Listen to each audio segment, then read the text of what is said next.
All righty, so we live. What's going on, family? What's good? Great evening. What's popping out there? I know it's only 5:15, 5:20, yeah, 5:21. And people, people still at work and things of that nature. And that's cool. But y'all can catch it. Y'all can catch the video later after I finish. It'll be uploaded on YouTube.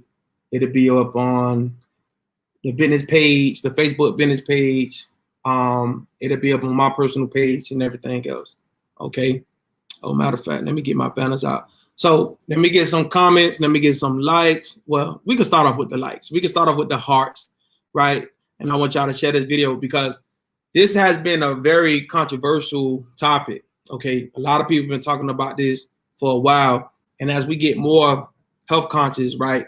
And as we get more conscious about our food and things of that nature, people really do want to know what's been going on with seedless fruits, what's been going on with seedless watermelons and things of that nature. I hear a lot of talk about seedless watermelons more so than often. So I really want to share my information. I want you guys to jot down some of these notes.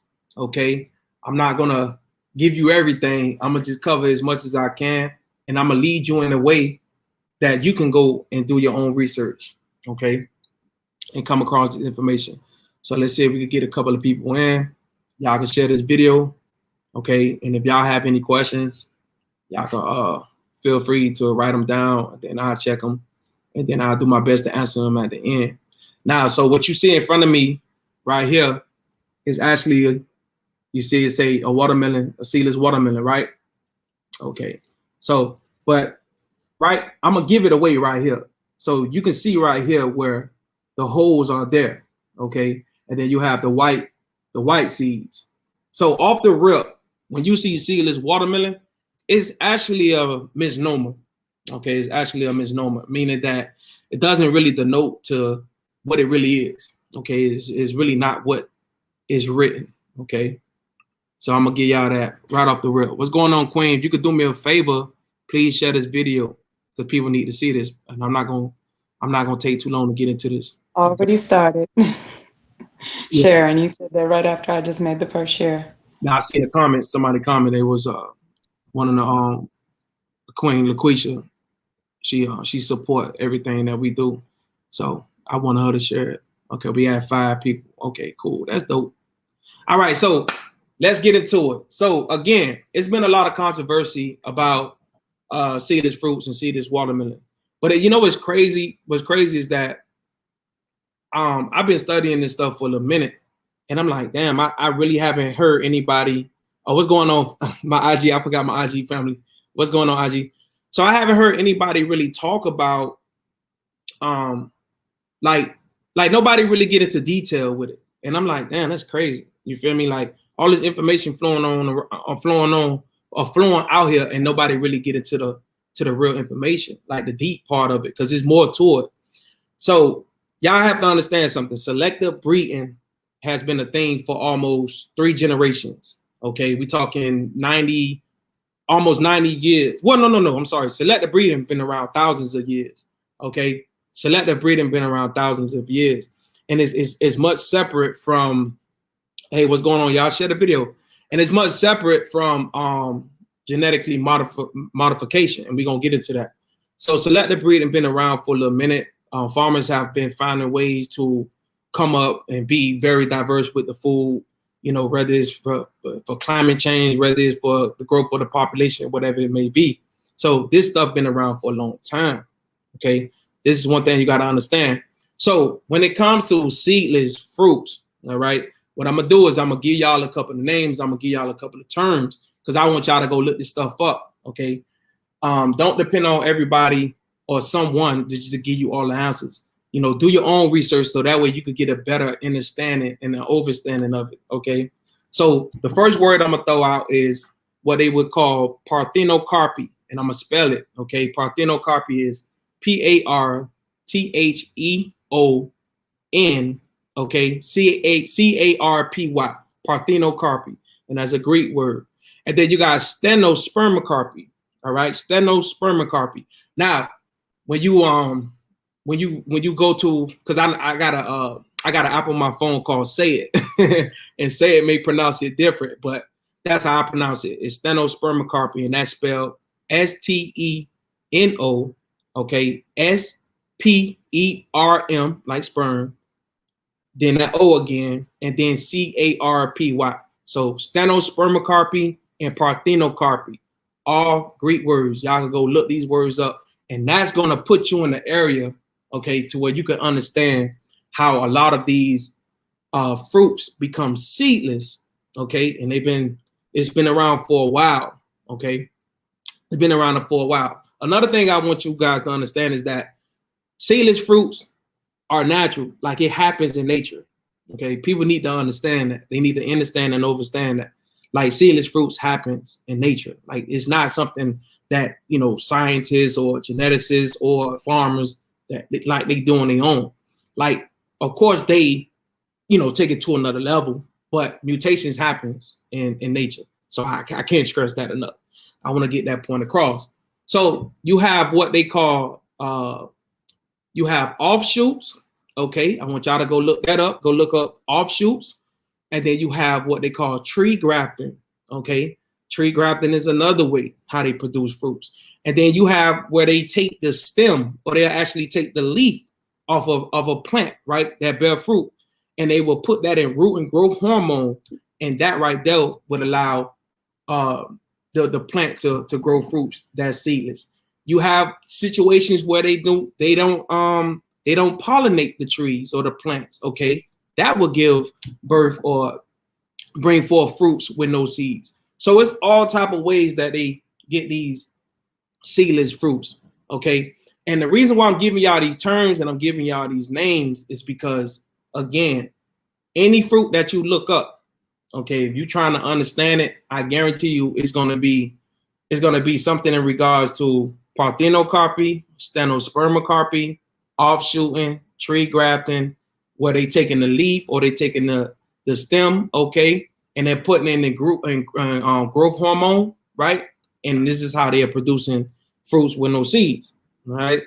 So that's why I gave y'all these terms. So y'all can write that down. Y'all can go look that up as we on live, as a matter of fact. Now, here's the thing, right? When it comes to these seedless watermelons, y'all have to understand something. This has been around for 3 generations, okay? 80-something years, almost 3 generations, depending on how you're looking at a generation, because some generations can be 30 years, okay? So it was this geneticist, okay? It was a geneticist, and he was from, I think, China or Japan, one of those. And he figured out that you can take what they call colchicine, okay? And I'm gonna give y'all the background on colchicine. Now, colchicine comes from a plant, okay, called the autumn crocus. You could go look that up, the autumn crocus. Don't ask me to spell it, okay? Don't ask me to spell it. But it comes from a plant called the autumn crocus. And the autumn crocus, it was used by the Egyptians, okay, for certain illnesses. One in particular was for the gout. They would use it for the gout. Now, the geneticist from Japan or China, whichever one he's located, I did the research like a while ago. He found out that colchicine does what? It manipulates genes, okay? It messes with the cells as they divide, right? It has an effect on the chromosomes. Like, he figured that out. So he say, okay, well, I guess let me see, you know, if this will work in the world of fruits, right? And things of that nature. So that's how the process started. And this was in 1939. Okay. So when it comes to seedless watermelons, let me give y'all the rundown on how this stuff goes. It's a little complicated. I'm gonna give y'all the scientific names, but I just want y'all to keep up and do y'all research. So walk with me, okay? So what they do is they take the colchicine, okay? They take the colchicine and they add it to the seed, okay, or the seedling. The seedling is the very mature, the young mature plant, okay? We're talking about the watermelon plant or the watermelon flower, okay? The colchicine is added, okay, to the seed or the seedling, right? So now the eggs, that are made from the female watermelon plant, okay, now has twice the amount, okay, twice the amount of chromosomes that it would normally have, okay? So now we go from 2 sets of chromosomes in a normal plant, right, to 4 sets, because it has twice the amount of chromosomes that it would normally have. So now we have 4 sets of chromosomes, okay, in this watermelon flower or this watermelon plant, right? The female, because the female has the eggs, and this is, the females give birth. It's just like us, okay? So that's what they would call a tetraploid. That's the scientific term for it. They would call it a tetraploid, okay? So you got diploid, you got triploid, and then you have tetraploid. So now this female flower, watermelon flower, right, has 4 sets of chromosomes. It's a tetraploid now, okay? So the eggs from that tetraploid flower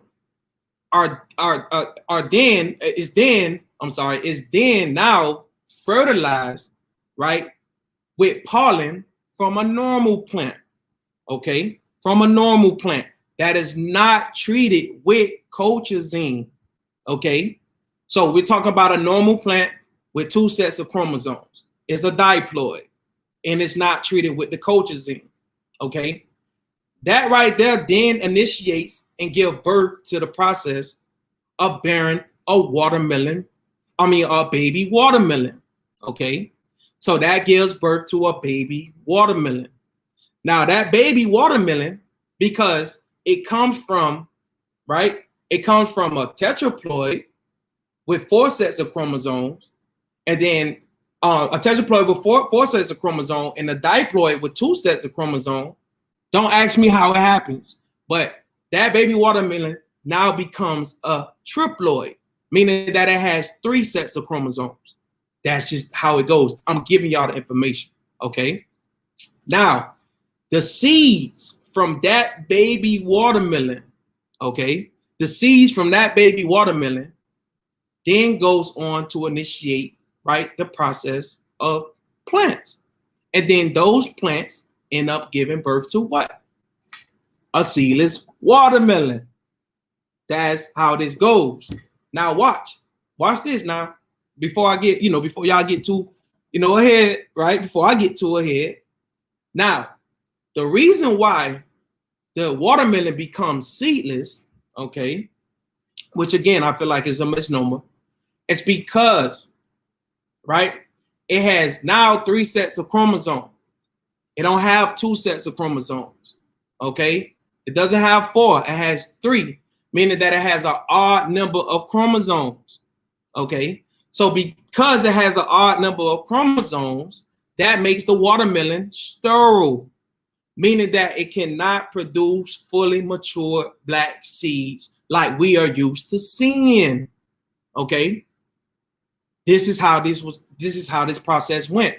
Now, this took a lot of time, a lot of harvesting, a lot of cultivating, okay, for them to be able to get the desirable traits that they wanted, for them to be able to get the valuable seeds that they needed. And for this process to happen over and over and over, whenever they tried to grow, these fruits that didn't, fully mature, grow the fully mature seed, they had to add more diploids to keep the pollination coming, right? They keep pollinating. And that's what allowed, the seedless fruits to keep coming. And I don't like saying seedless fruit because, again, it's not really seedless, okay? But that's how the process goes. So you have diploid, tetraploid, creating a triploid. The triploid is sterile, okay? Meaning that it cannot produce fully mature black seeds. And that's what gives us the seedless watermelon. All right, share this video. So this is how this went. And this happened over 3 generations ago, 1939. And this is where we at with it. Now, I'm gonna take it to the next phase of the video. Now, when it comes to GMOs, I'm gonna try to cover everything. A lot of people say, well, you know, it's genetically modified. Y'all have to understand something. When you look at the definition of genetically modified organisms, right? Yes, whenever you manipulate any genes, okay, that would, you know, make something genetically modified, okay? But however, in the case of seedless watermelon, you can go look this up right now. You can go look up foods that genetically modified, okay? Go look it up, and you will not see watermelons. You won't see it. Why? Because selective breeding, which has been around for thousands of years, is how they went about this. Okay, seedless watermelon is a process of selective breeding. All right, so it would not fall under the category of genetically modified organisms. That wasn't credited to. That wasn't given credit until 1973.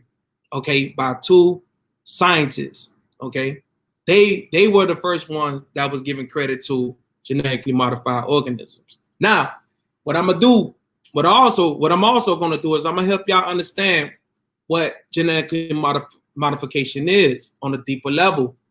Now, you have all sorts of reasons why they genetically modify organisms. Okay, they do it for several reasons. Okay, they do it for several reasons. Some are good, some are bad. Like I will always tell you guys, in the case of corn, in the case of soy, which is primarily fed to livestock, that's not good because it has its own built-in pesticide. So everything around that damn that plant, right? The corn plant or the soy plant dies except the damn corn and the soy because it has its own built-in pesticide. So essentially, if it's being fed 80 to 90% to the cows, we're eating it, and that's how we begin to be toxic, by eating them. You understand? Or if we just eat the corn or the soy by itself, we're toxic. And it's inescapable because the simple fact that corn and soy is in almost all foods, like it's in a lot of the processed foods. But let me get back on track. So when it comes to genetically modified organisms, okay, they had a situation where it was a tomato and they were trying to figure out, like, how can we get tomatoes to thrive, right, through the seasons without, you know, the climate having anything to do with it, interfere with it. So it's more of what we should call it is transgenic, because that's basically what it is. It's transgenic. So what they did was they took, okay, so they went and looked at this fish. It was a fish called the Arctic flounder. Okay, the Arctic flounder has antifreeze protein. It has an antifreeze gene in it. Okay, that would allow it to withstand very, very cold temperatures. So they say, you know what? Let's see if we can take this gene or this protein, same difference.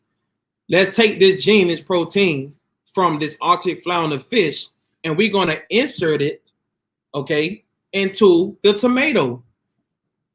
That's what they did.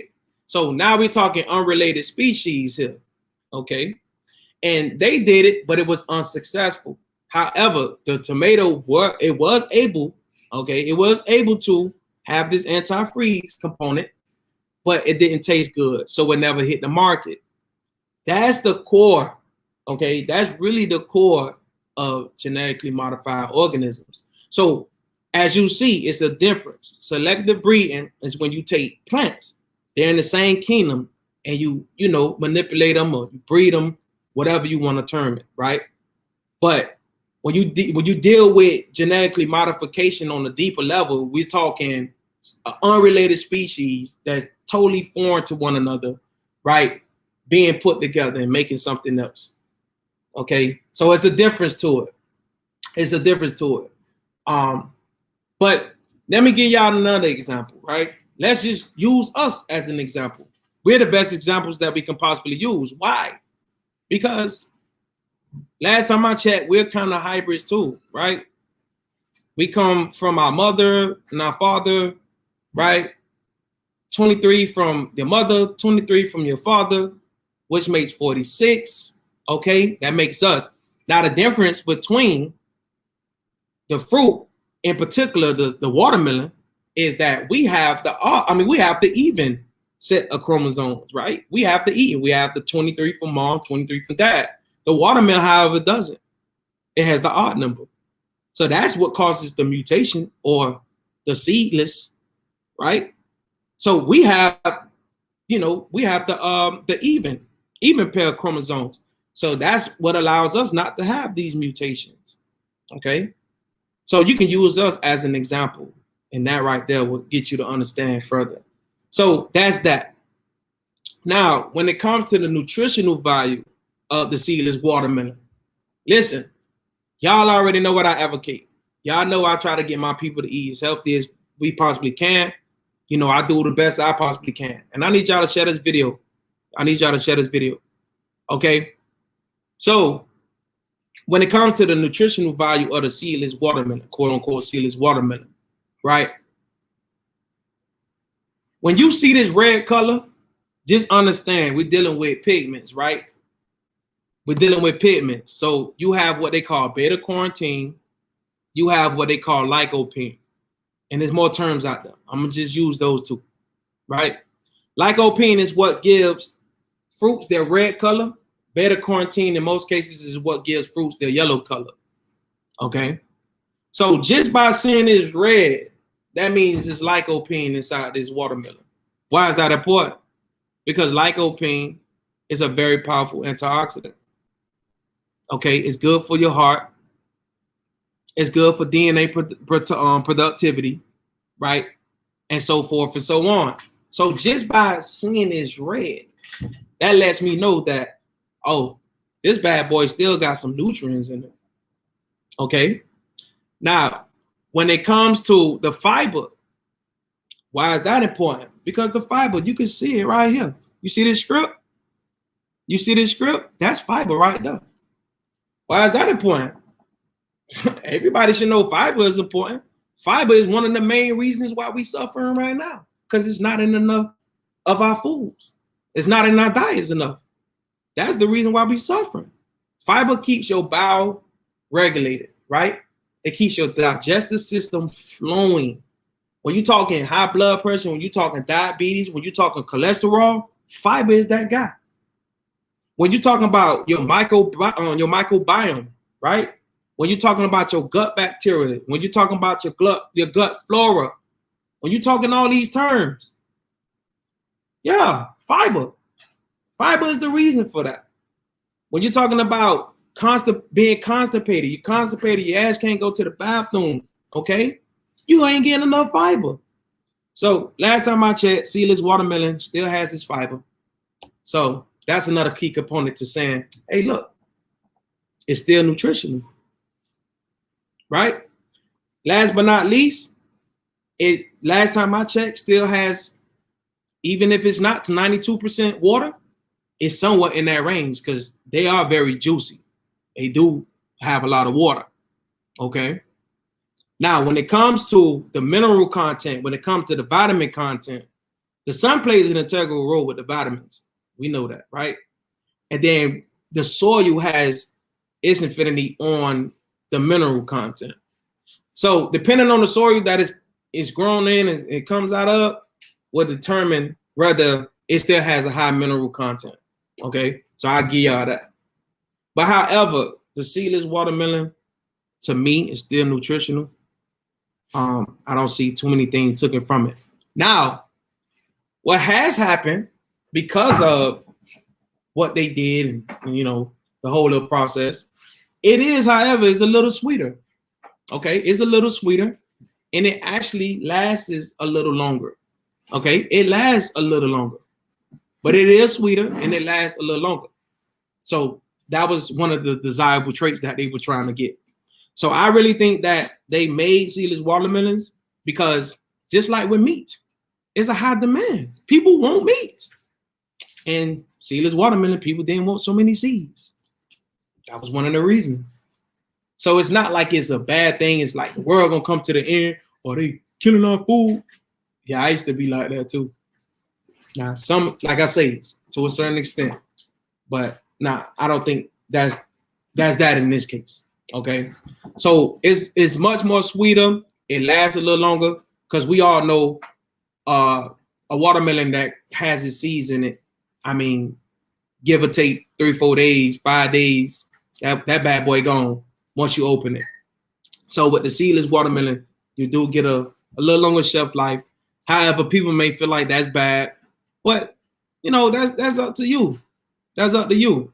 Now, however, all this information that I'm giving out, I'm not here to condone or condemn, right? Seedless watermelon. But however, when you had to, when you got to do the comparisons, right? When you line it up, let's say, like for me, because I understand, you know, what happens with food on a basic level. I'm not going to say like I'm highly educated. I'm not going to say that. I'm not going to say that.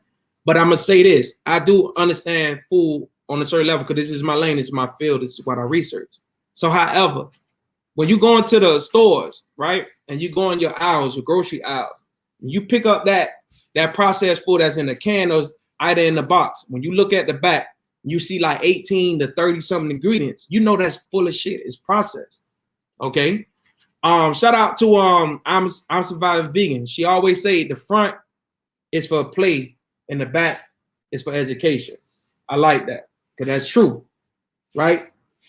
So I would rather take a seedless watermelon, is what I'm saying. I would rather take a seedless watermelon over that processed as food with 18 to 30 ingredients any day.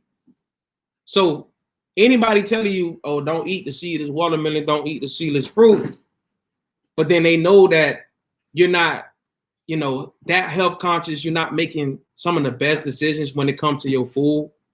Like to me, I wouldn't really want to talk to those people unless they have a solution for me that's much more greater. Okay. That's much more greater than the seedless watermelon. Okay. So that's that. Now, let me get to the last phase of this. Okay. When it comes, and I need y'all to share this video, when it comes to the seedless watermelon being organic, this is something else that I've been seeing. I tell y'all now, I've been waiting to do this video. And I hope it comes across the people who need to come across. And this is not me bashing nobody, but what I'm here to tell you guys is this: do your research. Do not just take in and listen to anything somebody is saying. And that includes myself. I don't care how many followers they got, how good and articulate they can be, how they sound.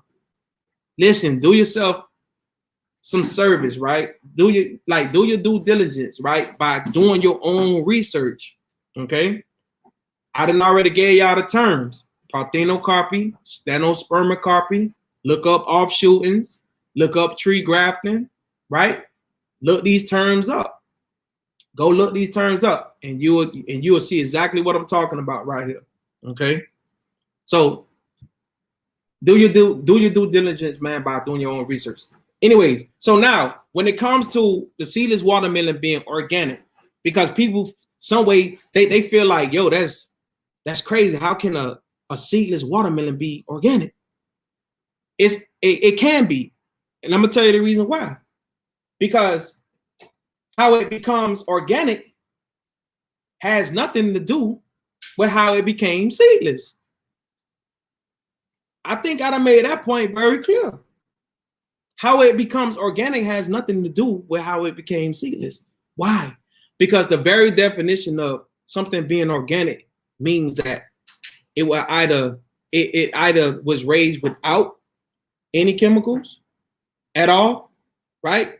Or it was organic chemicals, fertilizers, right? Or natural, should I say, natural chemicals or fertilizers used, right, to grow that fruit.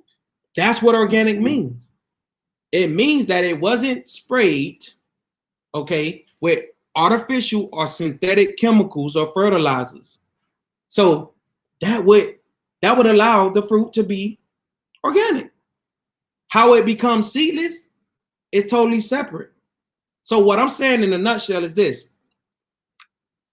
after the colchicine and all this other stuff, right, in the very beginning stages, okay, of the fruit, Once that fruit starts to grow, and the treatment that's the treatment that's going towards it, right, from the farmer or whoever, if they're not using any artificial or synthetic chemicals, fertilizers, pesticides, and things of that nature, or herbicides, or even insecticides, okay, I'm gonna throw them all out there. If they're not using any of those that's artificial or synthetic, then that right there can be an organic fruit. And if they're not using any sprays at all, that can be an organic fruit. So that's how you can get an organic watermelon that's seedless at the same time. Because the two are separate entities. They have nothing to do with one another. They have nothing to do with one another. Remember, the colchicine is not an herbicide. The colchicine is not a fertilizer. It's not an insecticide. It's not a pesticide. Okay? So I hope that nips that in the bud. Again, man, when I discovered this information, when I came across this information, I was like, wow, this is crazy. Nobody's really talking about this stuff. Nobody's digging deep. Okay? Nobody's digging deep. And this is what we have to do. So again, I'm here just to share the message, just share the information, should I say, and spread the message. And I want y'all to do your own research. So in the case of genetically modified organisms, I think we could do away with it. However, it's just so much going on. Like our ecosystem is so compromised. The environment is so compromised. I mean, the ecology is everything is so compromised to the point, especially when it just comes to the climate itself. It's so compromised to the point where it's like it's almost like they have to do this stuff. It's sad to say, but it is what it is. So I think it could change if we change. Right? We change, then it could change. So that's just my take on that. You working for them? What do you mean by that? I don't know what do you mean by that. You working for them? Jay thought maybe you'd be interested. Oh, I guess you try to tag somebody. All right. So if I don't have any any questions, I'm sorry. I don't know. I always say comments. Do I have any questions? Do anybody want to know anything? If I don't have any questions, then I'm gonna probably end this live. So I just want to come on here and share this information again with y'all. You working for them?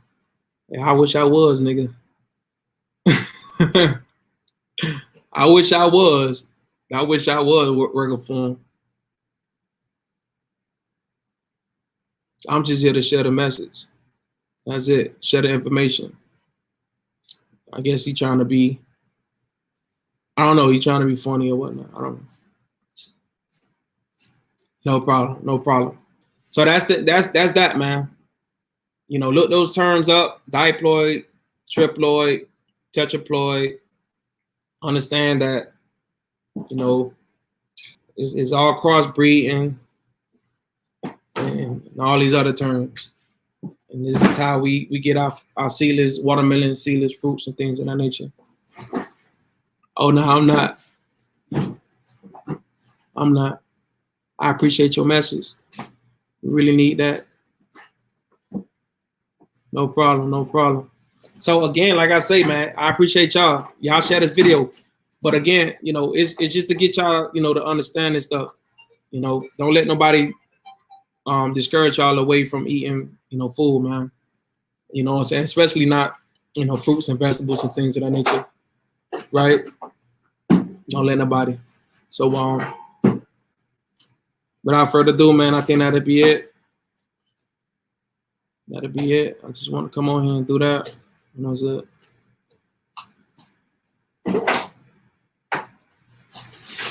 I'm saying?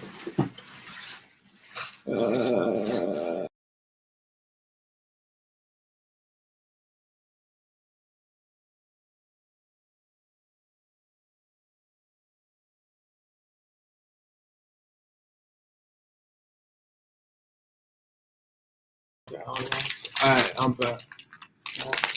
All right, I got one question. So I want to know, will it be best to just eat fruits and vegetables and fish and drink water, and that's it? Well, you don't necessarily need fish. You don't necessarily need fish. Um, like I always tell people, we definitely wanna eat for our nourishment, right? We definitely want to eat for our nourishment. And in the case of fish, right? I always ask people this simple question: What do you eat fish for? Right? Now, if I ask you what's the primary goal of eating chicken, most people will say protein, right? So if you understand like seafood and stuff like that, if you eat fish, you're pretty much eating fish before their omega 3s, right? They're fatty acids. And maybe a little protein here and there. But primarily they're fatty acids, right? So I always tell people, listen, you gotta understand, like meat is the middleman, okay? And why do I say that? Because in order for the fish to get their omega 3s, they have to eat, right? They have to eat the plants, they have to eat the seaweeds, right? They have to eat that. So by them eating the seaweeds, the sea vegetables, this is how they get their omega 3s or their protein. And it's no different from chickens, it's no different from cows, it's no different from pigs. They all have to eat something else in order to get what they essentially give you. So like I say, like the thing is, we haven't came to terms with yet that what we haven't came to terms with yet is that we don't need the middleman. That's the thing. Like we haven't came to terms with that yet, because from the first time we came out our mom's womb, right, we thought, okay, this is the way of living. We need meat to survive. So we haven't really been taught anything else but that. But nah, like I'm here to tell y'all, we don't need the middleman. We don't. We can go directly to the source. Okay. So they eat they eat the seaweed. They eat the microgreens, right? Or the algae, should I say. That's what they eat. Okay. And this is how they get their omega 3s. So if you're eating fish, that's primarily what you're eating it for. You're eating it because you're getting your omega 3s, and also you're eating it for the taste. That's pretty much what people eat it for. Eat it for the taste, you know? So if you can make it taste good with your seasonings and things of that nature, that's what you're eating it for, outside of what you get from. So food should be looked at as a nutritional, right? In a nutritional way, should I say, the nutritional aspect of it, not just because it tastes good, right? We want the taste, of course, yeah, we want the taste, but that's what that shouldn't be the primary goal while we eat it. So I won't really say fish. I would say again, the fruits, the vegetables, the right supplements, and just go from there. And now you got companies like Beyond Meat, right? Somebody gonna get close to doing a fish. Somebody gonna get close to it. We got the Palm of Hearts. That's about the closest to get. Sophie's. Vegan fish. Oh. Hearts of Palm too. That's what I'm saying. Hearts of Palm. Yeah. Yeah. That's the closest. We got close to we done pretty much bodied the shrimp. We done pretty much bodied that. You feel me? They got the chicken. They done already got the burgers. So I mean, it's a good time to go vegan right now. I don't want to make this video too long because people get discouraged when they see long ass videos. They don't want to watch them. But yeah, we close to it. I know somebody will come out. Somebody will come out with it. Somebody will come out with it. Yeah. But again, man, I hope y'all enjoyed this information. Hope y'all wrote it down. Take notes. Go do your own research. Don't listen to me. You feel me? Go do your own research and y'all feel free to inbox me, man. Inbox me and let me know, like, hey, man, that stuff you were saying, man, you know, I got a question. You feel me? You know, or whatever you were saying, like, hey, that stuff was true. You feel me? You know what I'm saying? Like, that's how that can go. But I'm signing out, man. I'm gonna get on up out of here. I'm hungry. I'm tired. I'm gonna get up with y'all, man. All right, IG. Talk to y'all later.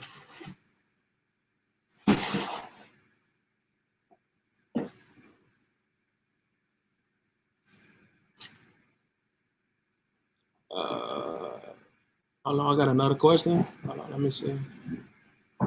Oh no, that was it.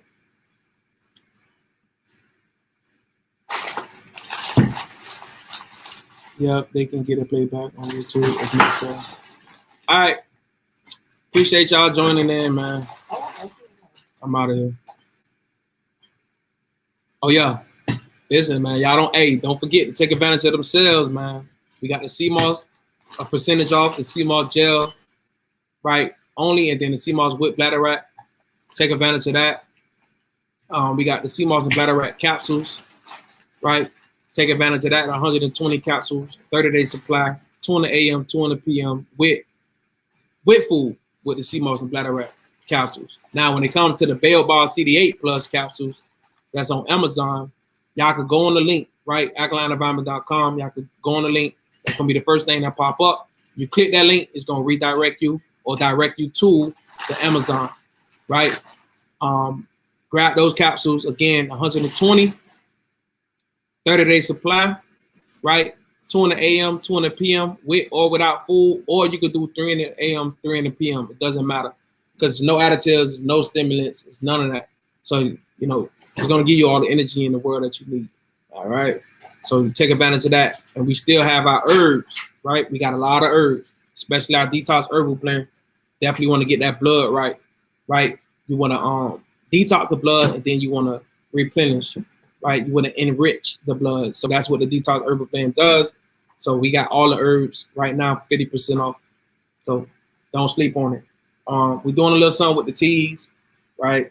Doing a little something with the teas, but you know, inbox me if you dealing with any pandemic situations. I know what I'm saying. I don't want to say the wrong thing. They come out with the video. So yeah. alkalineenvironment.com, alkalineenvironment.com. Follow the YouTube channel, Alkaline Environment. And follow us on Facebook and Instagram, right? We also on TikTok too. We don't really be on it that much, but we on it. And Periscope too. We on that too. So feel free to follow us. But I'm out. Peace.